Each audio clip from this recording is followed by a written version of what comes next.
idea is to keep you away from disciplines that will help you to build a future for your people. That's why I call them misguidance counselors. That's what they're there for. And if you're studying engineering and you're having a hard time, do you think they will encourage you? Stick to it. You can do it. Oh, no. Oh, yes. Well, you know what? African American Studies, that's a great course. We have so-and-so coming to teach. And after you get your degree in African American Studies, put that on the market and see what you get. May God bless you, sister. I hope I answered your question. Praise be to Allah. Next. Yes, brother.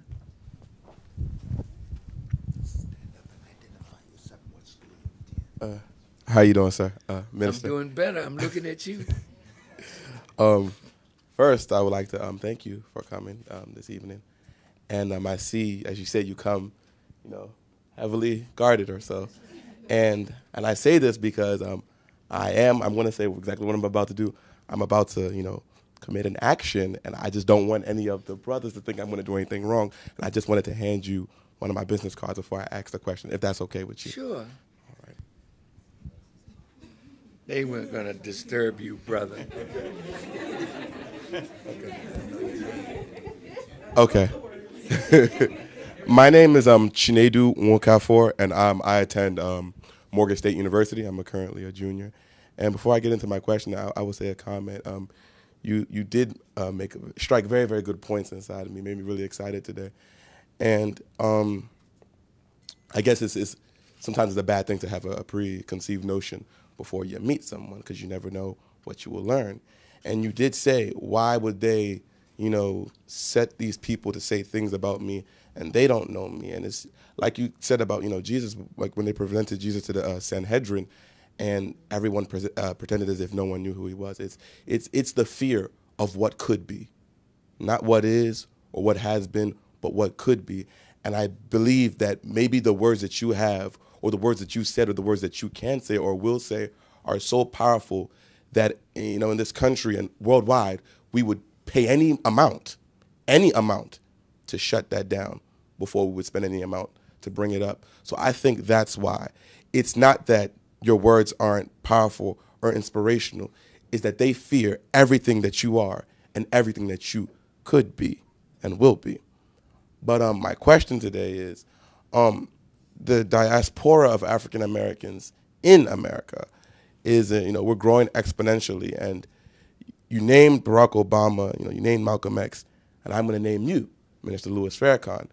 These are all, men, representations. As a people, sometimes we look to our representations and forget to represent ourselves. So we put all the energy, all the power, all the burden on the representation. And then when the representation, I don't like to say the word die, disappear, it's like, oh, what do we do now? Martin's dead. Who do we look? Who's the next representation? Oh, Malcolm's dead. Who's the next representation? So on and so forth. So as a people, how do we better represent ourselves and not always, shift the burden of representation always to a specific figure, except for unilaterally doing it as one people? Thank you so much.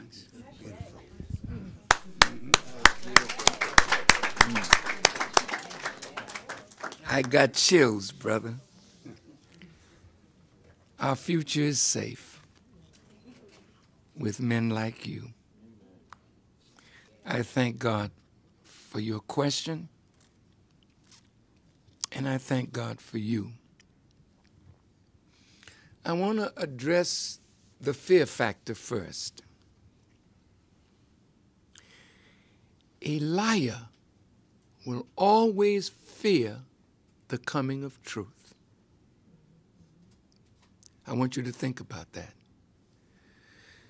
Because if those in positions of authority fear words that come out of my mouth, if those words are truth, what is there to fear from truth if you have told the truth? All right. What is there to fear from a man who teaches the truth if you have not lied and deceived the people, and you fear the truth from his mouth may wake them up to a great future in themselves? See, Jesus, I got to go back to Jesus now. The reason they feared him is because he spoke the truth. Yes, sir. And they were lying to the people. And that's why Jesus said, you shall know the truth, and the truth shall set you free. Well, if you are not free yet, who is benefiting from the ignorance that has enslaved our people? Somebody is benefiting from our ignorance. Now watch this. How much money came through the black community last year or this year? The economists say $1.1 trillion. That's a lot of money, brother. A lot. Don't you know that if 10% of $1.1 trillion stayed in our hands, that would be 100 billion, $100 million. What could we do? Think about it. With 100 billion. Somebody is making a killing off of our foolish spending of our wealth. The money comes in our community. It doesn't even circulate one time before it leaves. So if somebody's going to tell the truth and wake black people up to how rich they really are, their poverty is in their spirit and in their disunity. And that's why Jesus said, blessed, not are the poor, blessed are the poor in spirit. For what happens? For theirs is what? That's what they fear. That somebody's going to wake us up and we'll know that the kingdom is ours and we are going to have to prepare to build it. That's what they're afraid of, son. Now, I want to say this to you. No good leader who knows he or she is finite does not prepare a group to take over when he is gone, so that the principles, not the charisma, not the personality, but the principles that a good leader builds his life on, they don't belong to that leader. They belong to every human being who will get those principles, live by those principles. And that is why, coming back to Jesus, you say, well, man, why you keep mentioning Jesus and you a Muslim? That's a good question. There's not a Muslim in this room that does not believe in Jesus. That's right. There's 1,600,000,000 of us on the planet. And I can tell you, every Muslim believes in Jesus. You don't know Muhammad. So no, you can't believe in what you don't know. Nobody's telling you about Muhammad, but somebody taught us about Jesus. We grew up in the church, but our holy book, the Quran, mentions Jesus, the son of Mary, the Messiah. Wow. So how come you don't like Muslims if we love the man that you say you love, but you don't know or love the man that we love? It's because we know Jesus. We love Jesus. We know Abraham. We love Abraham. We know Muhammad, and we love Muhammad, because that's just one community of prophets. And every prophet, son, when they came, they put teachings and principles in others so that when they go, the work continues in the individuals. But here's what happened. You've heard of Marcus Garvey? Do you think that Marcus Garvey did not prepare for the day when he would no longer be here? Of course he did. Martin Luther King was a great brother. Look who was around him. There was Jesse. There was Abernathy. There was the Andrew Young. Just name them. They were his disciples. Now, many of you were not around when Dr. King was alive. What do you know about him? Oh, he said, I have a dream. Is that all? Is that all that Dr. King said? Why did they kill him? Because he was dreaming? They didn't kill him because he was a dreamer. They killed him because he was upsetting a status quo and infusing black people with courage to resist unjust laws. Yes, sir. But what happened after brother was assassinated? Ralph David Abernathy tried to continue the Poor People's March, but he wasn't as charismatic. Right. And what happened? Jesse went over here and formed Push.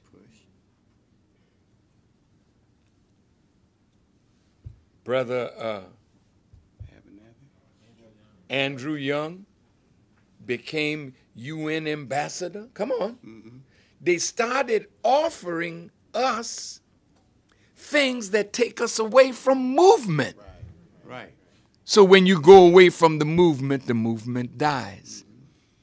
Reverend Al Sharpton, he's a brilliant man.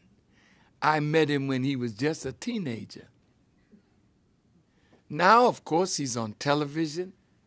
He has a regular show on MSNBC. So where's movement? Where's movement now? It's not there. It's not that Martin didn't leave people. It's not that Malcolm and Elijah Muhammad didn't leave people. They've reduced Martin Luther King to I have a dream.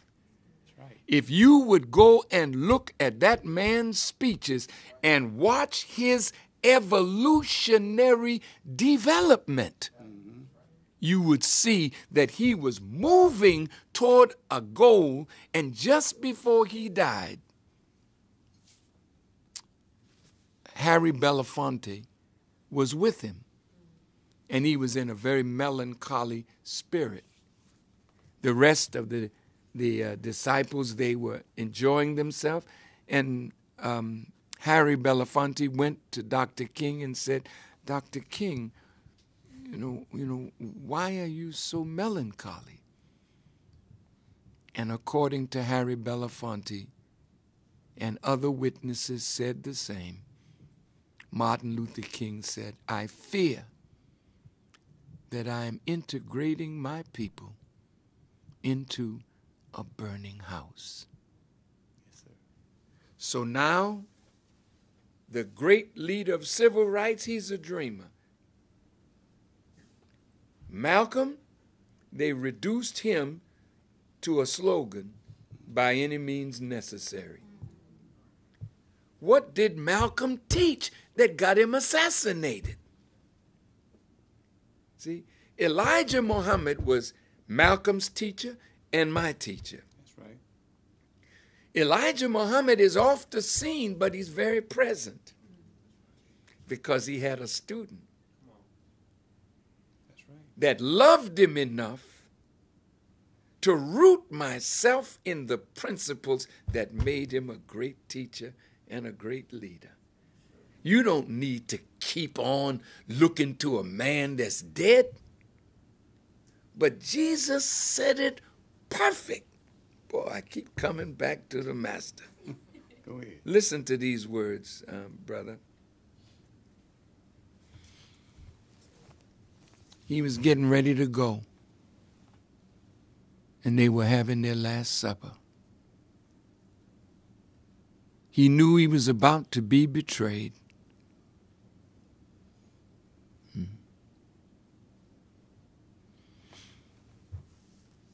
And he told them, I go to my Father and you see me no more.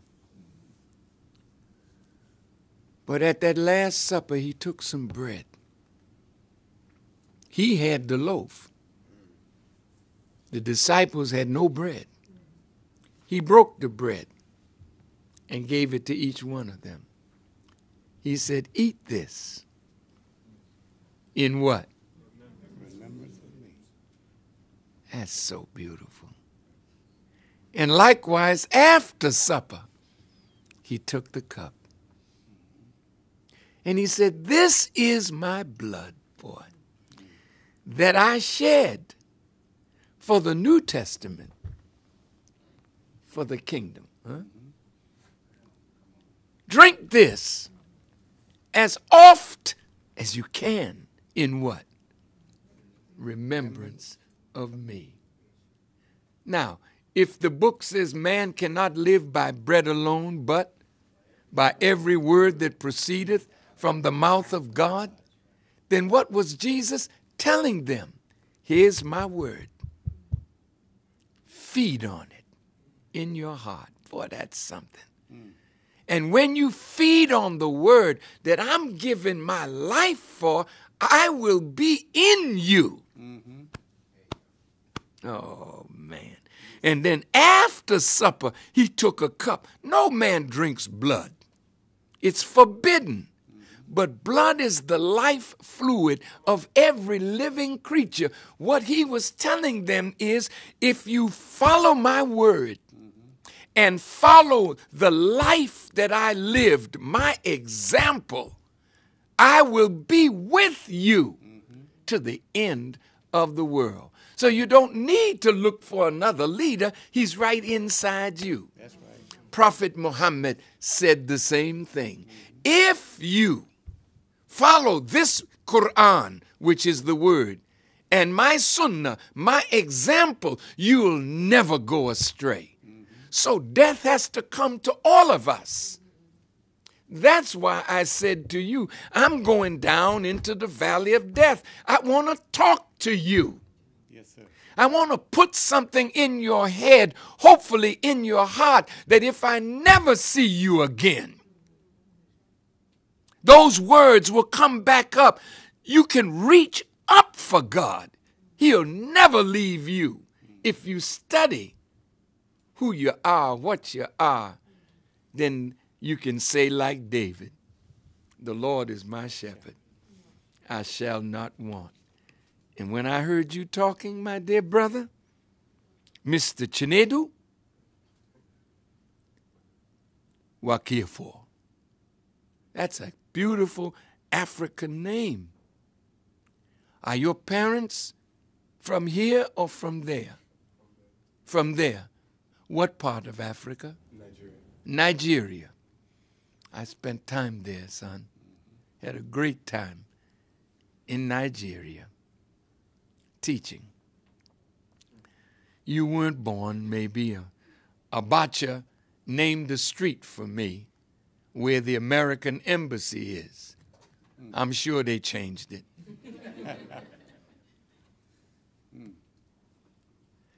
You are the possibility of a great leader. Just imbue yourself with the principles. not the personality, but the principles that every great personality builds their life on. Jesus had a personality, but he built his life on principles that never die. And that's why he could go. Then Peter, then Paul, then the disciples became apostles, and today his name rings. So you don't always look to the man that once was here. You follow that man by living the life that he showed you and imbuing your life with his principles. Thank you for your question. I went around the bush, but I'm really proud of you, son. What is your discipline? Don't you tell me African American studies. It's funny. It originally was, I laughed because I came to school. It's funny because you said it, so I'm laughing. I went to school wanting to be an engineer because my dad said, that'll bring money to the house. But through experience, and I'm through God, not even experience, through God, I changed my major to do speech communications. I also want to go to law school. Well, your father was right in that Nigeria needs engineers. And we need great communicators of ideas. Law is fine. Engineering is better. Law is fine, but whose law? What law? See, I don't mind us being lawyers, but you got to learn to think outside the box. Because every profession, every discipline has a box. And if you stay in that box, you will never grow beyond the box. And no discipline that you study is absolute. So if your education confines you to a book where you quote the book and get an A in quotology, not critical thinking, because a critical thinker stands on top of your master. If you notice, Paul never said he was not a disciple of Jesus, but he was a thinker. And all those Pauline doctrines, some people say he wasn't even a follower of Jesus. They are liars. He was the best follower of Jesus because he went into Jesus' teaching and developed a body of knowledge that lives. Stand on top of your teachers and go beyond.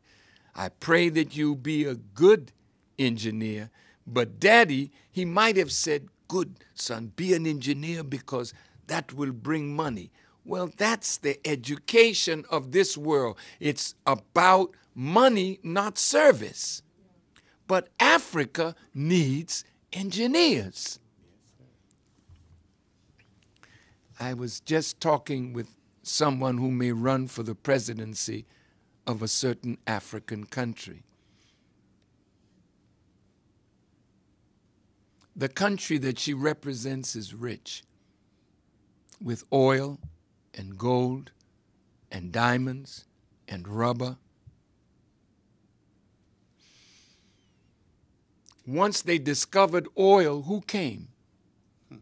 Not black people from Nigeria, but black people from Nigeria could have come because black people from Nigeria have oil.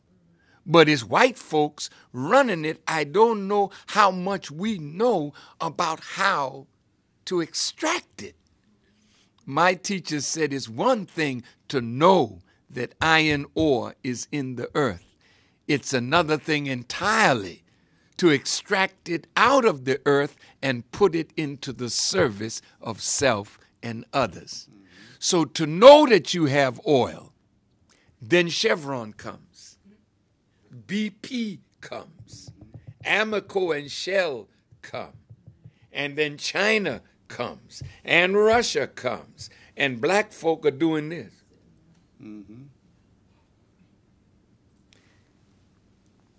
In South Africa, the miners now are rising. Yes, sir. Platinum mines, but who owns it? White folk. Gold mines, but who owns it? White folk. Diamond mines, but who owns it? White folk. But it's your country. Why don't you own the wealth that's under your foot? So Nelson Mandela was a great leader, but he knew that his people were not ready to take over all of the industries that white folk had developed. But it's now over 20 years. We should be able to say, we'll take this. We'll do this. And that's what you represent, the future of Nigeria, which is a wealthy country with a lot of corruption. But you can go back and change that reality. Man, I wish I had more time to talk with you, but you have already impressed me greatly that the future is very great for you. You in your person teach many lessons. Just stand up and let people look at you. And they say, wow, look at this. He has blonde hair. He has white skin, but he's an African. What does that tell you about the possibility of black people producing the entire human family? He is the witness that we produce black, brown, red, yellow, and white. It all comes from you. And they don't want me to tell you that you are the father of the whole human family. Because if you know you're the father, then you'll wake up and correct your children and take control of the house. That's right. That's why they're afraid. That's right. That's right. Sister. Yes, ma'am.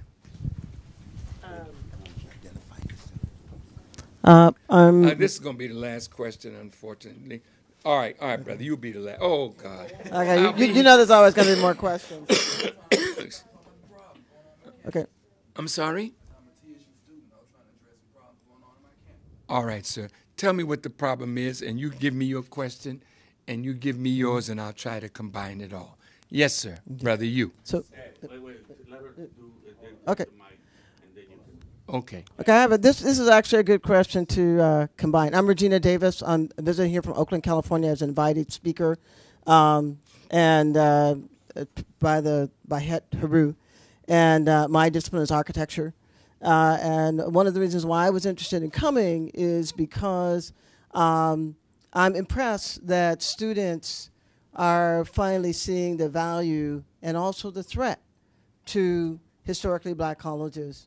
But what I wanted to bring from my discipline and the work that I do is that historically black colleges, their future